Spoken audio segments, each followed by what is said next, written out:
Olha, gente, o presidente Lula deu início hoje a uma série de inaugurações e lançamentos de programas sociais aqui no país. A primeira parada foi no Rio de Janeiro, onde anunciou a liberação de 600 milhões de reais para estados e municípios, com o objetivo de reduzir a fila de cirurgias, exames e consultas no SUS, o Sistema Único de Saúde. A atual meta do governo é mudar o foco das ações extraordinárias que precisaram ser prática durante o primeiro mês de mandato, após os atos terroristas de 8 de janeiro. O presidente Lula retomará o Minha Casa Minha Vida e extinguirá o Casa Verde e Amarela, programa habitacional criado pelo governo de Jair Bolsonaro. A mudança de regras e de nome deverá ser feita por meio de uma medida provisória. Até aqui, meu querido Nelson Kobayashi, nós vimos um Lula, e até nas mais recentes entrevistas, nesses discursos públicos, um Lula muito focado no passado, né? No legado aí de Jair Bolsonaro, com críticas efusivas, com até um discurso em tom de vingança. Como é que você vê isso? Você acha que ele vai mudar esse comportamento? Essa série de inaugurações, ela tende a privilegiar essa forma agora de governar? É o que a gente espera, né? Porque o presidente Lula, nesse primeiro mês, só governou com ressentimento, olhando o retrovisor. Todo o discurso, toda a cerimônia, toda a oportunidade foi só para criticar o governo Bolsonaro, criticar o Brasil como ele o recebeu, né? Ele fala da herança maldita, né? Então, em todas as áreas até agora, a gente só viu isso, na economia, no meio ambiente, principalmente no meio ambiente, agora com essa situação dos índios Yanomamis, né? Na democracia, com os atos do dia 8, então é tudo muito para trás que o governo fez esse primeiro mês de governo. A gente espera que, sim, agora ele olhe para frente, com projetos, com futuro, com expectativa de investimento no Brasil, como esses 600 milhões de reais aí na área da saúde. Nós poderíamos imaginar, né, que esses 600 poderiam ser 1.200.000, se não fossem os 600 que já vão para a Argentina. Então, você vê que tem muita coisa que a gente precisa pensar para o Brasil, tem mais coisa. Ou você acha que esses 600 milhões de reais vão resolver a situação da saúde?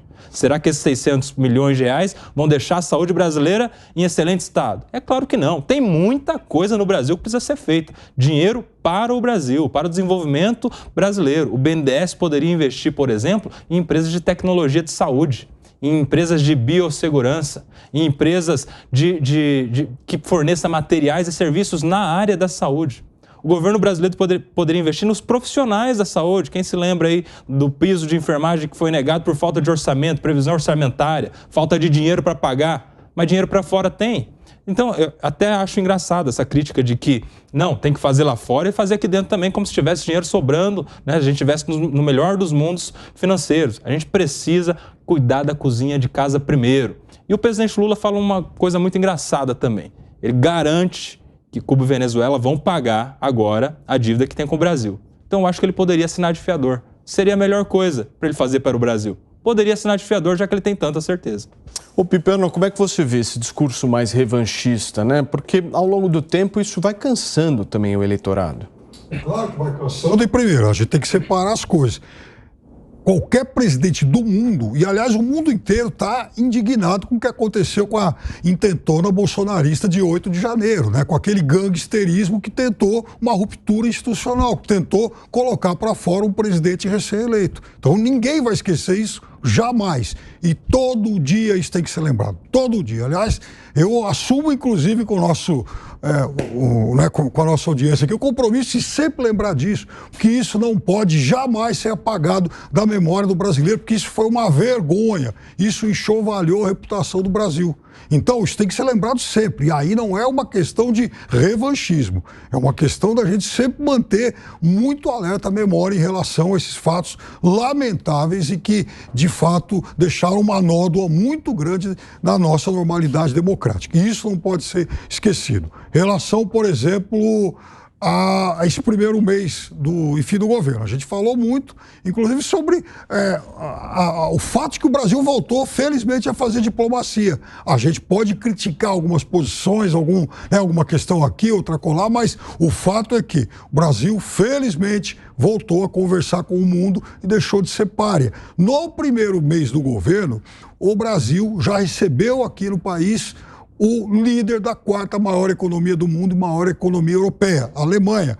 O presidente da República vai agora, em fevereiro, visitar o líder da maior economia do mundo, Biden. Em março, vai à China visitar o líder da 2ª maior economia do mundo. Ou seja, em um trimestre, ele vai fazer o que não aconteceu nos 4 anos anteriores. Por exemplo, em relação à questão do ambiente. O Brasil foi agora em Davos e deu um recado como há muito não fazia. O mundo, né, de forma consensual, saudou o retorno do Brasil, que estava um pouco ausente desses encontros quando tinha que discutir esse tipo de tema. Sobre os Yanomamis, puxa vida, eu tento imaginar o que continuaria acontecendo com eles se por acaso o presidente não tivesse feito essa visita. Sabe por quê? Porque essa visita deu visibilidade a uma tragédia humana.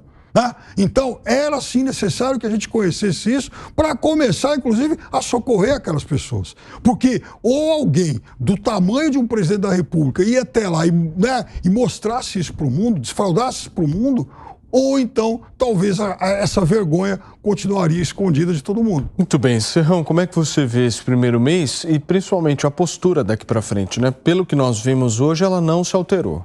Sim, Lula é um craque na comunicação, inegavelmente, mas ele vai ter que recalibrar o discurso dele.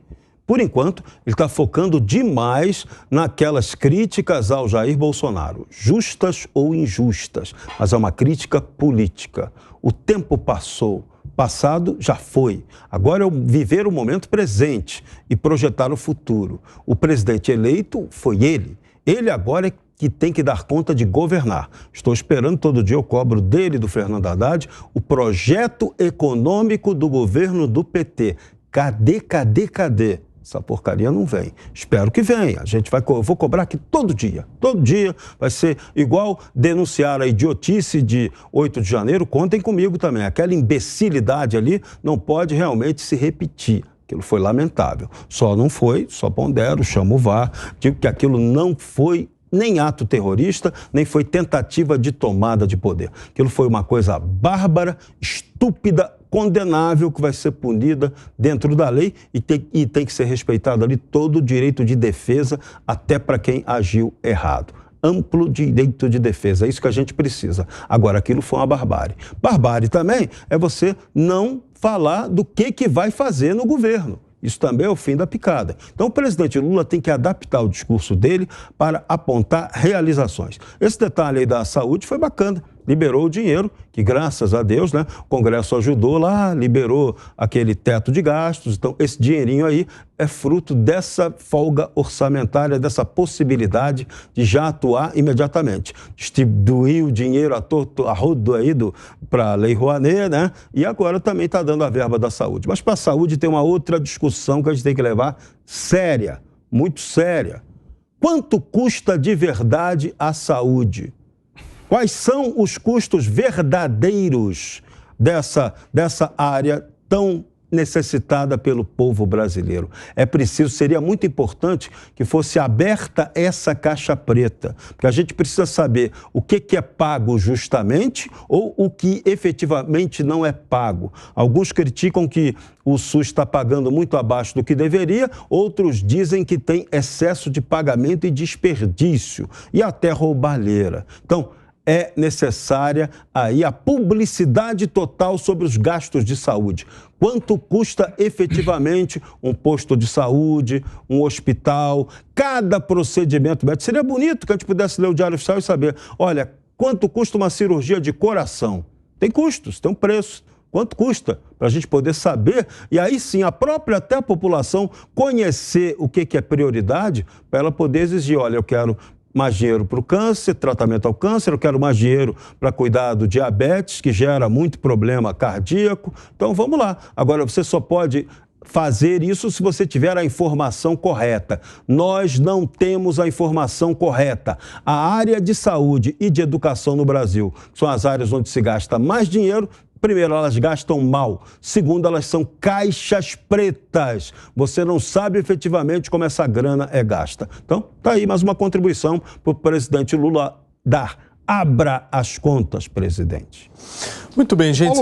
Por favor, Piperno, posso só dar uma hora antes para vocês que nos acompanham através do rádio? São 5 horas e 31 minutos nesta segunda-feira. Por favor, Piperno. Não, sobre o que disse Serrão, eu até insisto até no que eu disse em cima do que o Nelson falou no começo. É, de fato, uma bobagem, né? Um pouco de cara de pau, inclusive, o Lula atribuir essa questão o calote da Venezuela e Cuba, os calotes de Venezuela e Cuba, a ruptura de relações do Brasil, no governo Bolsonaro, com esses dois países. Para mim, isso bobagem o que disse o presidente hoje. Agora, sobre o que o Serrão falou, Serrão, do Lula toda hora fazer também referência ao governo anterior, veja, eu também não sei se é uma questão fundamental o Lula toda hora lembrar isso, mas não podemos esquecer também que o ex-presidente Bolsonaro, para qualquer coisa que acontecesse no país, inflação alta, produção em baixa, pandemia, se está chovendo muito, se está chovendo pouco, tudo era culpa da esquerda. Foram 4 anos assim. E todo dia ele falava isso. Aliás, dando inclusive às vezes as explicações para jogar no colo da esquerda mais estapafúrdios do mundo. Era um modus operandi. Talvez o atual presidente esteja fazendo a mesma coisa agora em sentido contrário. Ô, Piperno, mas esse modus operandi deu errado, né? Deu errado porque... A lição tá clara, né? Eu acho que deu errado sim, e não foi só por conta desse modus operandi. Eu diria para você que aconteceram muitas outras coisas no governo dele que acabaram dando errado. Né? Muito bem. Por favor, Kobayashi, você me pediu a palavra? Ou você só estava arrumando a sua armação? Fica à vontade. Também, mas eu vou aproveitar a oportunidade. Só queria deixar claro que a gente condena extremamente os atos que aconteceram no dia 8. O que eu quero dizer é que o presidente Lula, ele capitaliza politicamente todos os fatos como se tudo fosse só culpa do Bolsonaro. Os atos do dia 8 são atos reprováveis, mas que tem pessoas que podem ser responsáveis que não são alvo de investigação nenhuma. O GSI, o Comando Militar do Planalto, o Ministério da Justiça, enfim, muitas pessoas que poderiam estar sabendo. A Folha de São Paulo, o Estadão denunciou aí informações da ABIN para todos os órgãos de segurança do governo federal. Até agora a gente não tem ninguém sendo investigado. Então, assim, essa é uma questão. A questão dos índios e Yanomamis, por exemplo. Pode ter errado o governo federal na presidência do Jair Bolsonaro? Sim, mas dá a impressão que a criminalidade ali no garimpo legal só existe faz 4 anos. É um crime novo que eles descobriram só no último governo. Isso não aconteceu no governo Michel Temer, não aconteceu no governo Dilma. Eles se instalaram lá faz só 3, 4 anos. Então, assim, a gente tem que interpretar as coisas com parcimônia, né? A gente tem que interpretar as coisas com equilíbrio. Tem muita gente responsável por todos estes atos aí, mas o foco do governo Lula é só o presidente Bolsonaro. Essa é a crítica.